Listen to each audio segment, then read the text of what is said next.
Hello guys, स्वागत है आपका सिटीजन जी चैनल पर। और रॉन्ग टर्न सीरीज में आज आप देखने वाले हो इसका फोर्थ पार्ट। इसका ऑफिशियल टाइटल है रॉन्ग टर्न 4 ब्लडी बिगनिंग्स और ये मूवी 2011 में रिलीज हुई थी। ये ओरिजिनल मूवी का प्रीक्वल है, यानी इसमें हमें उन म्यूटेंट्स की बैक स्टोरी पता चलेगी। तो वीडियो एंड तक देखना। एंड में मैं सारी कन्फ्यूजन दूर करूंगा और साथ ही इस मूवी से जुड़े फैक्ट्स भी बताऊंगा। तो अब ज़्यादा देर ना करते हुए जल्दी से स्टार्ट करते हैं।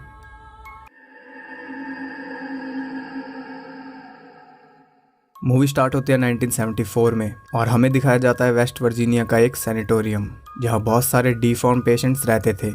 वो सब इनब्रीडिंग और बर्थ डिफेक्ट्स की वजह से डिफॉर्म थे। वहां के in charge doctor Brandon doctor N को उन पेशेंट्स के बारे में बता रहे थे।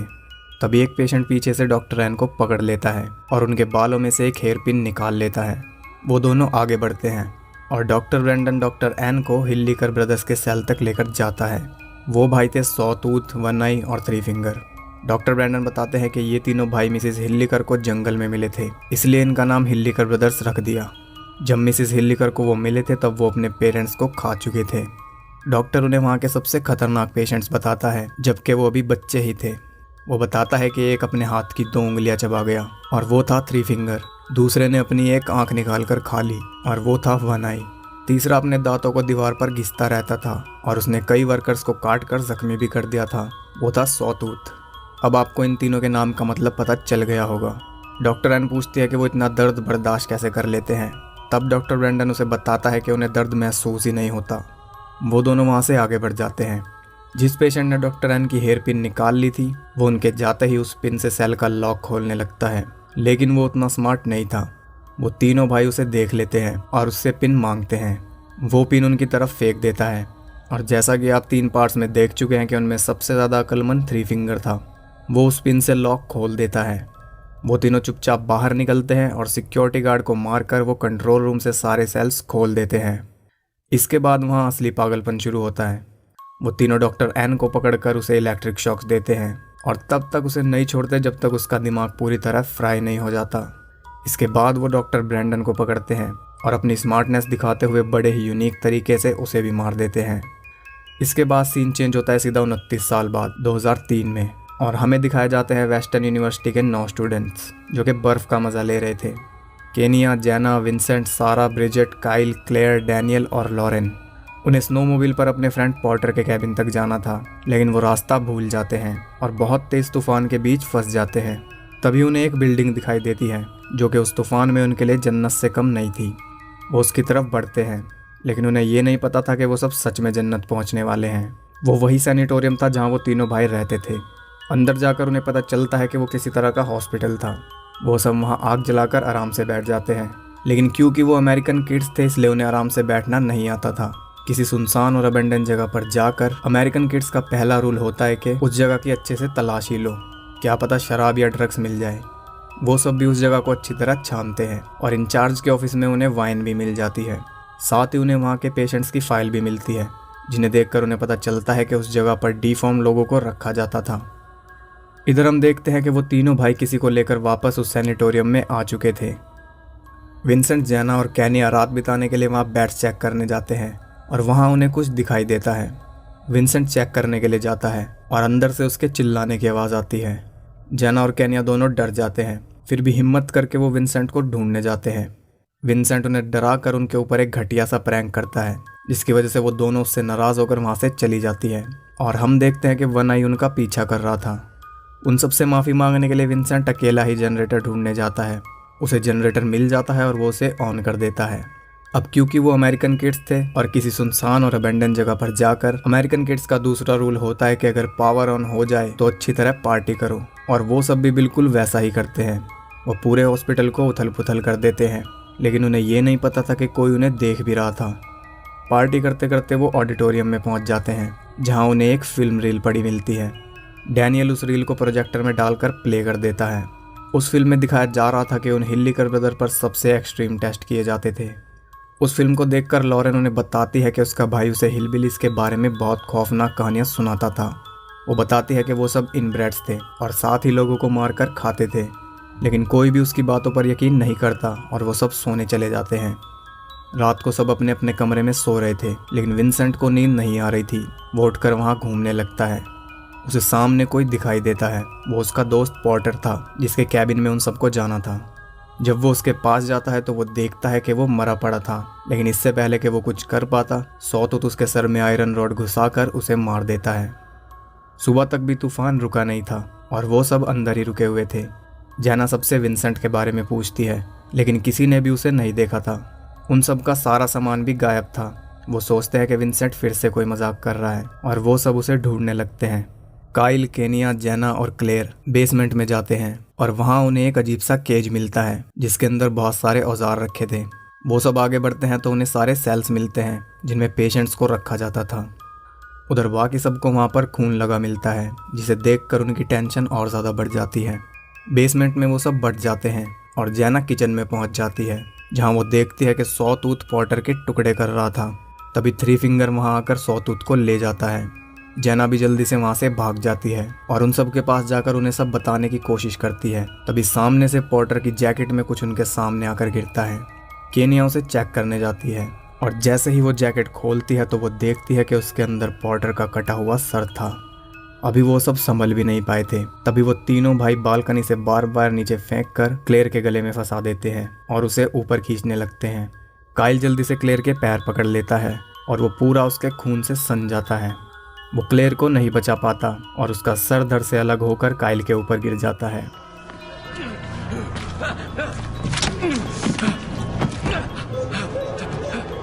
वो सब जल्दी से वहां से भागने की कोशिश करते हैं, लेकिन उनकी स्नोमोबिल्स चल नहीं पा रही थी। उन्होंने उनके स्पार्क प्लग्स निकाल लिए थे। अब उन्हें कुछ समझ नहीं आ रहा था कि क्या किया जाए। लॉरेन स्की चैंपियन थी और वो डिसाइड करती है कि वो स्की करके मदद लेने जाएगी। वो वहाँ से मदद लाने के लिए निकल जाती है। बाकी सबके पास कोई गर्म कपड़ा नहीं था और वो तूफान में बाहर नहीं रह सकते थे। तब वो इंचार्ज के ऑफिस में खुद को लॉक करने का प्लान बनाते हैं। वो सब जल्दी से भागकर ऑफिस में घुस जाते हैं और उसे अंदर से लॉक कर लेते हैं। बचाव के लिए उनके पास कुछ भी नहीं था, लेकिन उन्होंने बेसमेंट में बहुत सारे हथियार देखे थे, इसलिए काइल, डैनियल और सारा बेसमेंट में जाते हैं। वहाँ थ्री फिंगर उनके पीछे पड़ जाता है। वो सब जल्दी से केज में जाकर छुप जाते हैं और थ्री फिंगर के जाने के बाद वहाँ से हथियार लेकर निकल जाते हैं। उधर वन आई ऑफिस के दरवाजे में होल करके केनिया को पकड़ लेता है। ब्रिजेट उसके हाथ में ब्लेड मारती है और वो केनिया को छोड़ देता है। और यहाँ इस मूवी की बहुत ही बड़ी गलती पकड़ी जाती है। मूवी के स्टार्ट में हमें बताया गया था कि उन भाइयों को दर्द नहीं होता, तभी वो अपने ही बॉडी पार्ट्स निकाल कर खा गए थे, लेकिन यहाँ तो हमें कुछ और ही दिखाया गया। ब्रिजेट ने 2 बार उसके हाथ पर ब्लेड मारा और उसने दर्द के मारे केनिया को छोड़ दिया, जबकि अगर उनको दर्द नहीं होता तो उन्हें वन आई का हाथ काट कर केनिया को छुड़ाना पड़ता और उससे वन आई को ज़रा भी फर्क ना पड़ता। इन्हीं सब गलतियों की वजह से रॉन्ग टर्न सीरीज की कवर खुदना शुरू हुई थी। इधर वो सब बेसमेंट में से भाग रहे थे और सबसे पीछे डैनियल था। सॉटूथ डैनियल को पकड़ लेता है और किचन में ले जाकर बांध देता है। काइल और सारा ऑफिस में पहुंचकर देखते हैं कि डैनियल उनके पीछे नहीं था। वो तीनों डैनियल को जिंदा काट रहे थे और उसकी चीखें उन सबको सुनाई दे रही थी। फाइनली बहुत सारी बहस के बाद वो सब उसे बचाने जाते हैं और काइल देखता है कि वो तीनों उसके मसल्स काट कर तेल में फ्राई करके खा रहे थे। डैनियल उस टॉर्चर से बच नहीं पाता और उसे मरा देखकर वो सब डिसाइड करते हैं कि वो उन तीनों को फंसाएंगे। वो सब उन पर हमला कर देते हैं और उन्हें भगाकर एक सेल में लॉक कर देते हैं। काइल उन्हें जलाकर मारने लगता है कि तभी केनिया उसे रोक देती है। जिन लोगों ने उसके फ्रेंड्स को मारकर खा लिया और जो कई सालों से मासूम लोगों को खा रहे थे, आज फाइनली जब वो मरने वाले थे तो केनिया की इंसानियत जाग जाती है। उसकी ये इंसानियत तब नहीं जागी थी जब क्लेयर मर रही थी और काइल अकेला उसे बचा रहा था। तब नहीं जागी थी जब डैनियल को जिंदा खाया जा रहा था, लेकिन उन मासूम भाइयों को देखकर उसकी इंसानियत जाग गई। वो काइल को उनका पहरा देने के लिए वहाँ छोड़ देते हैं और खुद जाकर ऑफिस में आराम करते हैं।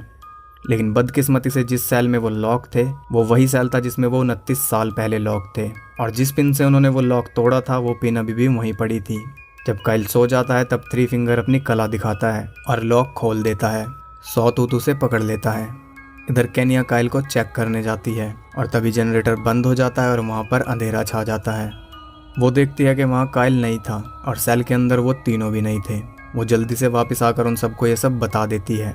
तभी कोई दरवाजे पर आ जाता है। उसका मुंह ढका हुआ था और वो सब सोचते हैं कि वो थ्री फिंगर है और सब मिलकर उसे बड़ी बेरहमी से मार देते हैं। फिर वो उसका चेहरा देखने के बारे में सोचती हैं और वो देखते हैं कि वो काइल था जिसकी जीभ कटी हुई थी। अब मैं क्या ही बोलूँ, इस सीन के ऊपर मैं आधा घंटा बात कर सकता हूँ, लेकिन मैं नहीं करूँगा क्योंकि आप सब भी सेम मेरी तरह ही फील कर रहे होगे। खैर वो सब वहाँ से भागने की कोशिश करते हैं, लेकिन वो तीनों भाई उनके पीछे पड़ जाते हैं। भागते भागते वो सब उनके कमरे तक पहुँच जाते हैं, जहाँ उन सब का सामान भी पड़ा था। वो सब अपनी अपनी जैकेट्स पहन लेती हैं और खिड़की के सहारे वहाँ से बाहर निकलने का प्लान करती हैं, लेकिन क्योंकि वो एक सैनिटोरियम था इसलिए उसकी सारी खिड़कियाँ सील पड़ी थी। उन्हें एक टूटी हुई खिड़की मिलती है। वो दरवाज़ा लॉक करके उसे खोलने लगते हैं, लेकिन उसके पीछे बहुत सारी बर्फ़ जमा थी। सारा बर्फ़ को हटाने लगती है। तभी वहाँ वो तीनों भाई भी पहुँच जाते हैं।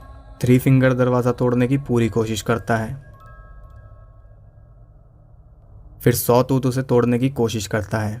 इतने में सारा बर्फ़ में से एक रास्ता बना लेती है और वो सब बाहर निकल जाते हैं, लेकिन जैना बाहर नहीं निकल पाती और सॉटूथ एक ड्रिल से उसे मार देता है। बाकी तीनों वहाँ से जान बचाकर भागती हैं, लेकिन तीनों भाई उन्हीं की स्नोमोबाइल पर उनका पीछा कर रहे थे। सॉटूथ ब्रिजेट को पकड़ लेता है। वो उसके ऊपर चाकू से हमला करती है और वो उसे छोड़ देता है। एक और बार हमें पता चलता है कि स्टोरी के साथ कुछ ठीक नहीं है। ब्रिजेट वहाँ पर गिर जाती है। वन आई उसके ऊपर स्नोमोबाइल चढ़ा देता है और उसके ऊपर ही स्नोमोबाइल चलाता है, जिससे वो भी मर जाती है। इधर हमें दिखाई जाती है लोरेन, जो कि ठंड में जमकर मर चुकी थी, लेकिन दुख की बात यह थी कि रोड बिल्कुल उसके सामने ही था, जो कि उसे तूफान में नहीं दिखा होगा, और वो हिम्मत हार कर वहाँ बैठ गई और मर गई। अब केनिया और सारा ही बचे थे। हम देखते हैं कि केनिया भाग रही थी और वन आई उसके पीछे पड़ा था। वो केनिया को पकड़ने ही वाला था, तभी सारा उसे मारकर नीचे गिरा देती है। हम देखते हैं कि ये उनका प्लान था। वो उसकी स्नोमोबाइल लेकर वहाँ से निकल जाती हैं, लेकिन पिक्चर अभी भी बाकी है। वो दोनों इतनी ज़्यादा खुश थी कि उन्हें सामने लगी फेंस वायर नहीं दिखी, जिससे उन दोनों के सर कट गए। इसके बाद थ्री फिंगर्स वहाँ आता है और उन दोनों के सर उठाकर ले जाता है, लेकिन बॉडी वहीं पड़ी रहती है और यहाँ ये मूवी एंड हो जाती है। तो जैसा कि आप सबको पता है कि ये एक प्रीक्वल था, लेकिन ये मूवी प्रीक्वल वाली सेंस नहीं बनाती। इसमें हमें ये तो पता चला कि उन तीनों के नाम कैसे रखे गए थे, लेकिन बाकी के लॉजिक कुछ ज़्यादा अच्छे नहीं थे। तो मैं आपको सलाह दूंगा कि इस मूवी को प्रीक्वल के बजाय अगर आप रीबूट समझोगे तो ज़्यादा अच्छा रहेगा। पहले 3 पार्ट्स को आप वैसा ही रहने दो। उनकी स्टोरी आपको अच्छे से क्लियर है तो उसको वैसा ही रहने दो, क्योंकि अगर इससे जोड़ने की कोशिश करोगे तो स्टोरी जुड़ तो जाएगी लेकिन कोई सेंस नहीं बनाएगी। और ऐसा मैं क्यों कह रहा हूँ ये आपको अगले पार्ट में पता चल जाएगा। तो रॉन्ग टर्न ट्रिलॉजी को वैसा ही रहने दो और यहाँ से इस सीरीज को रीबूट समझकर देखो, बिल्कुल फ्रेश स्टार्ट, तभी आप कुछ समझ पाओगे। बाकी के डाउट्स आपके मैं नेक्स्ट पार्ट में कवर करूँगा, क्योंकि वो भी सेम 2003 में ही बेस्ड है। बाकी इस मूवी में बहुत सारे अजीब लॉजिक दिखाए गए जो कि मैंने आपको साथ के साथ ही बता दिए। अब बात करते हैं इस मूवी से जुड़े कुछ फैक्ट्स के बारे में। तो इस मूवी में चौथी बार थ्री फिंगर के एक्टर को बदला गया, यानी 4 पार्ट्स में 4 अलग अलग एक्टर्स ने थ्री फिंगर का रोल किया है। और जिस एक्टर ने विंसेंट का रोल किया है उसी एक्टर ने थ्री फिंगर का भी रोल किया है। हो गए ना हैरान। इस मूवी को सिर्फ 19 दिनों में ही शूट कर लिया गया था। इस मूवी को एक असली अबेंडन सैनिटोरियम में शूट किया गया है। जो हॉस्पिटल आपने देखा वो बिल्कुल असली और सुनसान है। इस मूवी में दिखाई गई ज़्यादातर स्नो असली है। मूवी में जब वो सब फिल्म देख रहे थे तो जो उस फिल्म में डॉक्टर था जो कि वन आई पर टेस्ट कर रहा था वो थे इस मूवी के डायरेक्टर डेक्लैन ओब्रायन। और फाइल्स में जितनी भी डिफॉर्म लोगों की फ़ोटोज़ आपने देखी वो सब क्रू मेंबर्स थे। ये इस सीरीज़ की पहली मूवी है जिसमें कोई भी सर्वाइवर नहीं बचा, एंड में सब मर गए। ये पूरी सीरीज़ की इकलौती ऐसी मूवी है जिसमें कोई तीर से मरता हुआ नहीं दिखाया गया, बल्कि इसमें तीर का यूज़ किया ही नहीं गया।